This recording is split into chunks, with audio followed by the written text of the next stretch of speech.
এই মুহূর্তে আমার সঙ্গে যে রয়েছে তারা আপনাদের অত্যন্ত পরিচিত মুখ, সমাজশ্রীদি রয়েছে। শুটিংয়ের মাঝখানে কিছুটা টেনে নিয়ে এসে আমি বসিয়েছি মনে হয়, তবে আজকে আমরা সেটের গল্প নয়, একটু আলাদা গল্পেই মেতেছি বলা চলে, তাই না? হ্যাঁ, কি গল্প? আর সেটা পরে আসছি, আগে বলো যে এই যে শুটিং, সারাদিন শুটিং শিডিউল, তারপরে বাড়ি যাওয়া, সবটা কীভাবে ম্যানেজ করো? একটা পয়েন্ট অফ টাইমের পরে রুটিন হয়ে যায়। শুট শেষ করা, বাড়ি যাওয়া, ফ্রেশ হওয়া, মেকআপ তোলা, খাবার খাওয়া, আবার ঘুমিয়ে পড়া, আবার পরের দিন সেম রুটিন। তো এক্ষেত্রে যখন আমরা অনেক দিন কাজ করি সেটার একটা রকম রুটিন আর একটা এক্সপিরিয়েন্স, তখন মনে হয় যে একটু ছুটি পেলে ভালো হতো। আর যেই ছুটি পায় ঠিক 4-5 দিন পরেই মনে হয় কেন যে এত ছুটি, ভালো লাগছে না।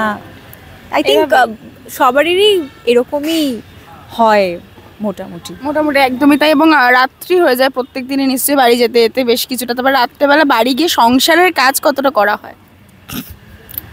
সংসারের কাজ আমি অ্যাজ ইন মানে কি বলতে, মানে ধরো রান্না বান্না বা কিছু, মানে রান্না করতে আমি খুব ভালোবাসি, তবে আমি রোজ রান্না করি না। সেটা করতে পারো না।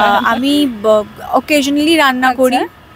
আমি মাটন বানাই, মাটন রোগান জোশ বানাই, ওই একটাই ডিশ যেটা আমি নিজেই বলি আমি খুব ভালো বানাই, বাকি জানি না আমি, বাট ওইটাই নিজে খেয়ে খুব স্যাটিসফাইড হও মনে হয় না? একদম সেই কারণে ওটাই সবসময় বানানোর চেষ্টা করো। ওরা কি লক্ষ্মী ঝাপির লোক? না না, কিছু হচ্ছে, তুমি ইন্টারভিউ দাও, চলো। মানে সে জায়গা থেকে দাঁড়িয়ে মানে রান্না বান্নাটা রোজ করা না হলেও করা হয় মাঝে মধ্যে। এবার আমি ফ্রি থাকলেও অনেক সময় কোনো ইনস্টাগ্রামে কিছু দেখলাম সেটা বানালাম, ইউটিউবে কিছু দেখলাম সেটা বানালাম, এগুলো করতেই থাকি। আমার ভালো লাগে, রান্না করতে খুবই ভালো লাগে, but obviously because of our routine and everything রোজ তো রান্না করা হয় না, তবে যখনও সময় পাই টুকটাক চেষ্টা করি করতে। যে বিষয়টা নিয়ে আমরা কথা বলবো বলেই আজকে বসা, যে সম্প্রতি তোমার বাড়িতে কালী পুজো হয়েছিল, সেটা শ্বশুরবাড়ির কালী পুজো? শ্বশুর বাড়ি আমার বাড়ি মিশিয়ে। আচ্ছা, মানে দু বাড়িরই কালী পুজো একসঙ্গে হয়েছিল। এবং অ্যাকচুয়ালি আমার চিকির মানে আমার হাজবেন্ড শুভময়, আমি, আমার দাদামণি সোমনাথ আর আমার সবাইকার আর কি বাড়ির ছোটদের পুজো বলতে পারো। মানে এটা তোমার বিয়ের পরে শুরু করা হয়েছে নাকি বিয়ের আগে থেকে? বহুদিন আগে থেকে, অনেক দিন আগে থেকেই আমার মনের মধ্যে ইচ্ছে ছিল কালী পুজো করবো। সো লাস্ট ইয়ার থেকে আমি প্রপারলি মাকে প্রাণ প্রতিষ্ঠা করে পুজো করা শুরু করেছি। তার আগে এইটুকু একটা ছোট্ট মূর্তি আমি এনেছিলাম, নিজেই পুজো করতাম। প্রথম 2 বছর আমি পুজো করি। আর বলে যে কালী পুজো নাকি মায়ের ইচ্ছে না থাকলে হয় না, তো সেক্ষেত্রে বলতে পারো কিছুটা মায়ের ইচ্ছে বা পুরোটা।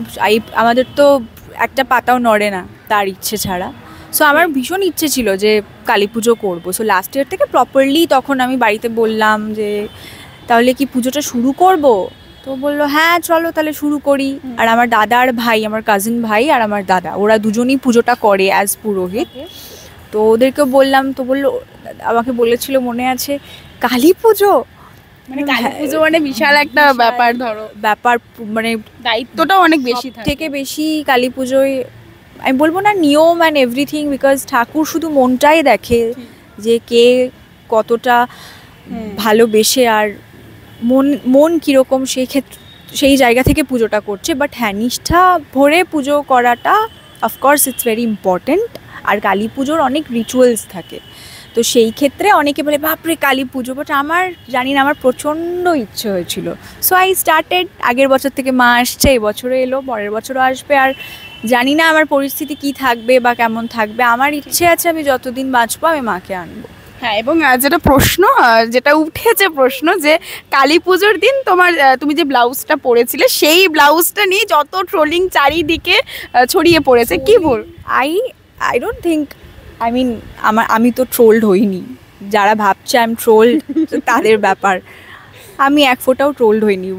আই ডোন্ট থিঙ্ক যে বলে দিলেই কেউ ট্রোলড হয়ে যায়। এটা মানে পুরোপুরি নিজের ওপর ডিপেন্ড করে, কে সেটা কিভাবে অ্যাকসেপ্ট করছে, কে ভাবছে যে বা সময় নষ্ট করছে ওই বিষয়টা নিয়ে ভাবতে, তার উপর ডিপেন্ড করে। আমি তো এফেক্টেড হইনি, সো আই ডোন্ট থিঙ্ক যে আমি ট্রোল হয়েছি। হ্যাঁ, এবং যেটা বিষয় সবার একটাই বক্তব্য, মানে কিছু কিছু মানুষের সবার বলাটা খুব ভুল, কারণ সবাই একটা বিষয়ে একমত হয় না কখনোই, যে পুজোর সময় অনুযায়ী তুমি যেই ব্লাউজটা শাড়ির সাথে পরেছিলে সেটা নাকি ঠিক হয়নি। একটু ভুলটা বিচার করে কে? সেটাই ইউ টেল মি কে করে? সেটা পুরোটাই নিজের ওপর ডিপেন্ড করছে আমি কি পরবো না পরবো। আমার পুজো, আমি আমার মাকে নিয়ে এসেছি। আমি আগেও বলেছি, আবার বলছি, আমাকে তো মা বলেননি তুমি সরু ফিতের ব্লাউজ পরেছো, তোমার পুজো নেব না। আমি পরেছি, আমার যা ভালো লেগেছে আমি পরেছি। আর আমি মনে করি আর যারই কন্ডিশন থাকুক, আজকে মা কালী বা লর্ড কৃষ্ণা, যে কোনো দেব দেবী ভগবান গড, কারোর কন্ডিশনই হতে পারে না যে এই করলে আমি তোমার পুজো নেব বা নেব না। তারা শুধু একটাই কথা বলেন যে মানুষ হিসেবে ভালো হও। আজকে তুমি একজন খুব ভালো একটা এই থেকে এই অবধি জামা পরে, বা সেটা নির্বিশেষে যে কেউ হতে পারে, মেয়ে হতে পারে ছেলে হতে পারে, পরে ঘুরছে, বাট পরে গিয়ে দেখা যাচ্ছে রাত্রেবেলা তারা মানুষের ক্ষতি করছে, তাতে কি হবে জামা ঢাকা জামা পরে? ভদ্রতা বোধ সব কিছু মনের মধ্যে হয়, বিহেভিয়ারে হয়। আর it's high time, it's 2025 guys. I mean, যারা বলছেন আমি জানি তাদের প্রচণ্ড সময়, তাই তারা বলছেন। ঠিক আছে, ভালো মন্দ নিয়েই আমাদের চলতে হবে, কারণ সোসাইটি একদিনেই চেঞ্জ হয়ে যায় না। তবে 2025 এসে গেল, এবার এটা বন্ধ হওয়া উচিত। মানে দিস ইজ টু মাচ। যেরকমভাবে একজন মানে আমরা আরও অনেক অনেক কিছু দিয়েই যেরকম জেনারেলাইজ করে থাকি, তেমনি এই জামা কাপড় নিয়ে বিষয়টা, পুজোর দিনে এটা কি সাজ, এমনি দিনে এটা কি সাজ। আর আমার মনে হয় যেই মানুষগুলো মানে বসে আছে টু জাজ পিপল বা এই ধরনের মন্তব্য করা, তারা যে যাই করুক না কেন কোনো না কোনোভাবে ঠিক কিছু একটা পয়েন্ট বের করে তারা এটা করবে। So it's up to us weather will get affected or not, and we should not. দরকারই নেই ভাবনা চিন্তা করার, কে কি বললো না বললো সেটা তার ব্যক্তিগত ব্যাপার, কারণ নাম হি হে না, তো বাস বলবে ওরা। একদমই। এবং কিছুদিন আগে একটা বিষয় নিয়ে খুব কথাবার্তা হচ্ছিল, তুমি শুনেছো কিনা জানি না, এই স্লিভলেস জামা কাপড় পরা নিয়ে একটা খুব মন্তব্য অনেকেই করছিল যে যারা স্লিভলেস পরে তারা খারাপ নয়, কিন্তু যারা পরে না তারাও ভালো, মানে সবাইকেই যে পরতে হবে এমন কোনো কথা নেই। এই বিষয়টাকে তুমি কিভাবে দেখো? জামা কাপড় ইজ ভেরি পার্সোনাল, সেটাই রাইট। আর সব থেকে বড় কথা, এভরি হিউম্যান বিং, প্রত্যেক মানুষের আলাদা আলাদা ভাবনা চিন্তা হয়, পার্সপেক্টিভ হয়। সেখানে আমি যেরকম, আমাকেও কেউ বলতে পারে না যে তুমি সরু ফিতের ব্লাউজ পরেছো বলে খারাপ। ঠিকটা তো আমি, এটা তো মানে কি বলবো, আর কোনো কথাই হতে পারে না। মানে কে কি পড়বে না পড়বে তার পার্সোনাল ব্যাপার। আমার বাড়ির লোকের যদি কোনো সমস্যা না থাকে, সব থেকে বড় কথা, আমার নিজের যদি কোনো সমস্যা না থাকে, I am an individual, I am a human being, আমি আলাদা, আমার নিজের যদি কোনো সমস্যা না থাকে, কে কি বললো না বললো কারুরই সেটা নিয়ে বদার্ড হওয়ার কোনো দরকার নেই। যার ভালো লাগবে, যে যার যা ইচ্ছে হবে সে সেটা পড়বে, যার ইচ্ছে হবে না সে সেটা পড়বে না। It's very simple. এবং এটা নিয়ে যখন একটা তুমি দেখলে যে এরকম একটা সোশ্যাল মিডিয়াতে এরকম একটা হচ্ছে তোমাকে নিয়ে, এই যে ট্রোলিংটা, মানে যেটা হয়েছে তুমি সেটাকে একদমই গায়ে মাখুন, এবং সেটাই ঠিক। কোথাও কি হাসি পাচ্ছিল যে বাহ, এটা নিয়েও ভেবেছে মানুষ? হ্যাঁ, এটা হয়েছে নিশ্চয়ই হাসি পাচ্ছিল। এবং এই যে মানুষজনের এই ধারণাটা, পুজোর দিনে এমন জামা কেন পরেছো, পুজোর মধ্যে, আমার মনে হয় মানে ভগবান জিনিসটাই খুব পার্সোনাল।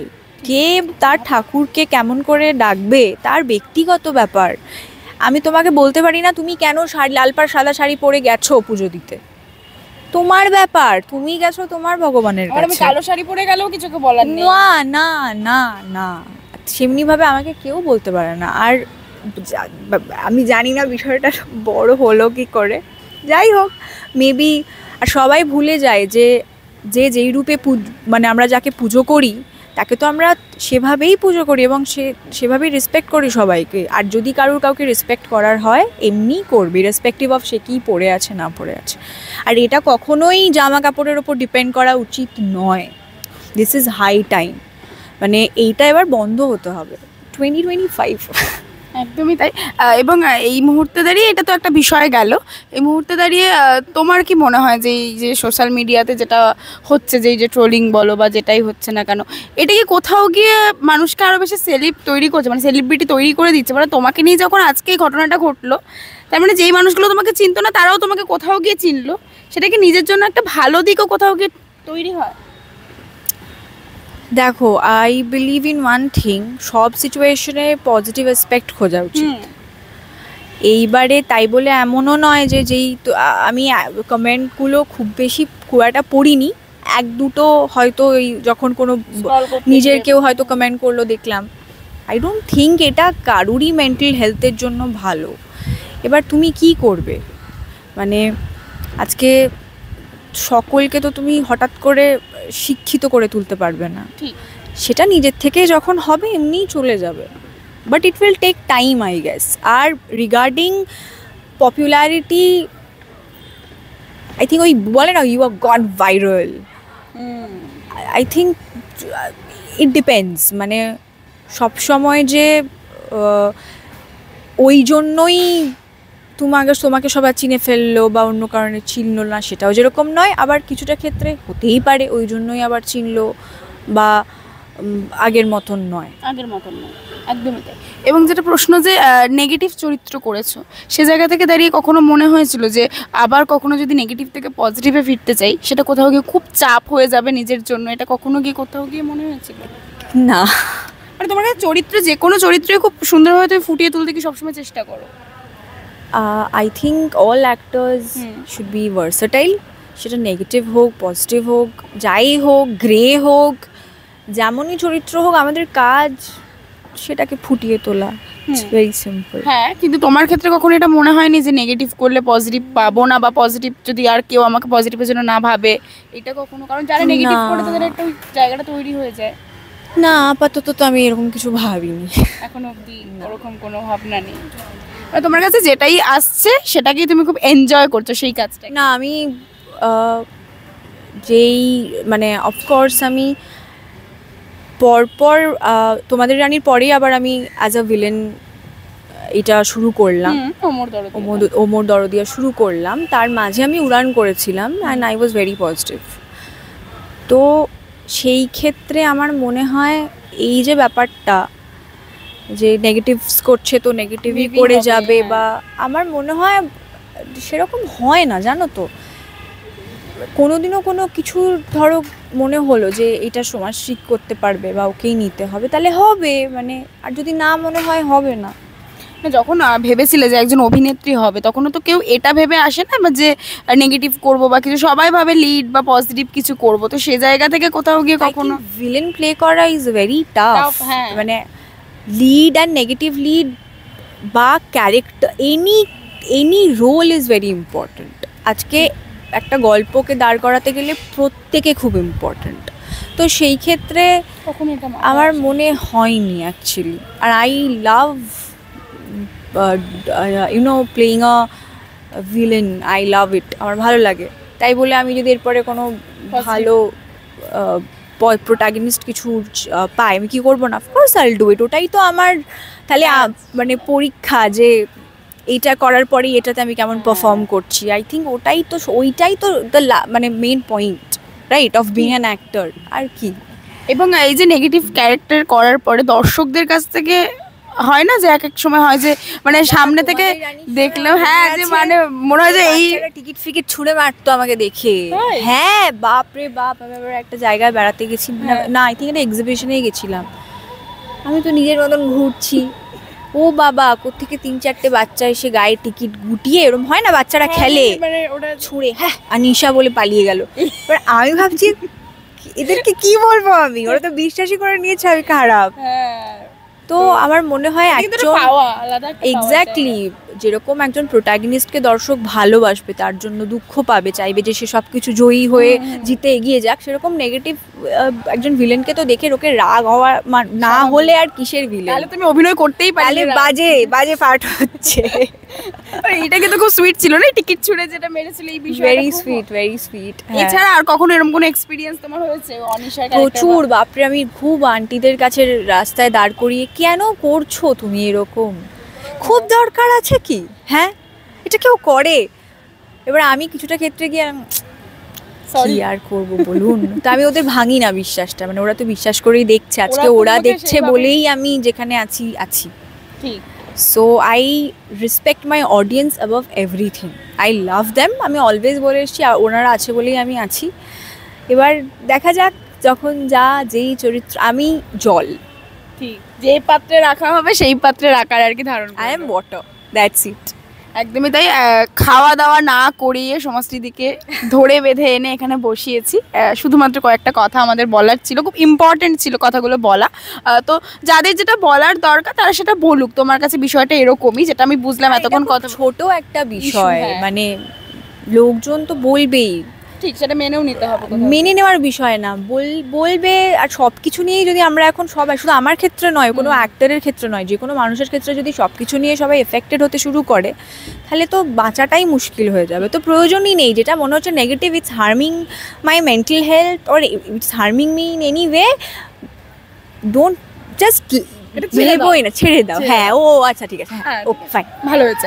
তো কি বলবে দর্শকদের উদ্দেশ্যে, শেষ করবো সেই জন্য। দর্শকদের উদ্দেশ্যে বলবো, আমাদের সমস্ত পুজো পার্বণ মিটে গেছে, তো শুভ বিজয়ার শুভেচ্ছা সবাইকে, হ্যাপি দিওয়ালি সবাইকে, সব ফেস্টিভিটিসের শুভেচ্ছা।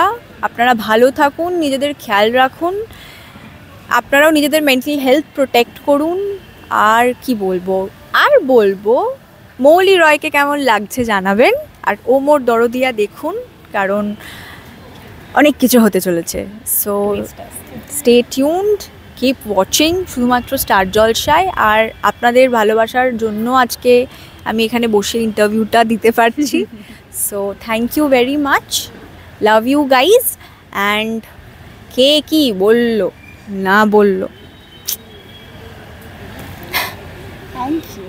টলিউডের latest update, gossip and entertainment পেতে সাবস্ক্রাইব করুন শুধুমাত্র সিটি সিনেমা, আর ফলো করুন সিটি সিনেমার Instagram, Facebook, Twitter and ShareChat page.